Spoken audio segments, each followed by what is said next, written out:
రాజారెడ్డి గారి మనవడు కాదు, రాజశేఖర రెడ్డి గారి కొడుకే, గుర్తుపెట్టుకోండి. రాజారెడ్డి గారి మనవడు అయితే మీరు మీడియాలో మాట్లాడడానికి మైకులు ఉండరు, మాట్లాడే వాళ్ళు ఉండరు, ఇలా చూపించుకోవడానికి మనుషులు కూడా ఉండరు.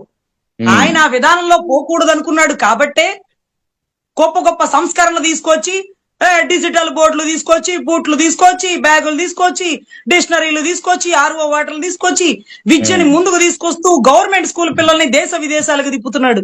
రాజారెడ్డి గారి మనవడు కాదు, రాజశేఖర రెడ్డి గారి కొడుకే, గుర్తు పెట్టుకోండి. తట్టి లేపకండి. రాజారెడ్డి గారి మనవడిని చూడాలని మీరు అనుకోకండి. చూసినారు, ఇందాక గాయాలు చూపించినారుగా.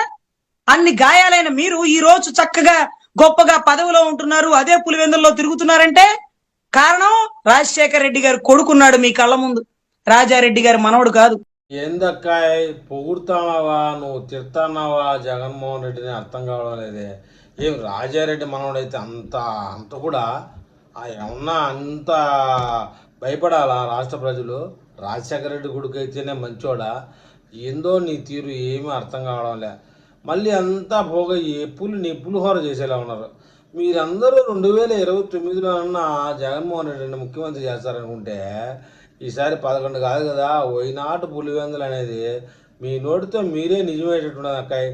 ఏమైనా నీలాంటి వాళ్ళు ఇంకొక నలుగురు చేస్తే వైసీపీలో 2029 నాటికి మా చంద్రబాబు నాయుడు గారు అనుకున్నట్టు వైనాటు పులివెందుల నిజమైపోతుంది, మా యొక్క కోరిక తీరిపోతుంది.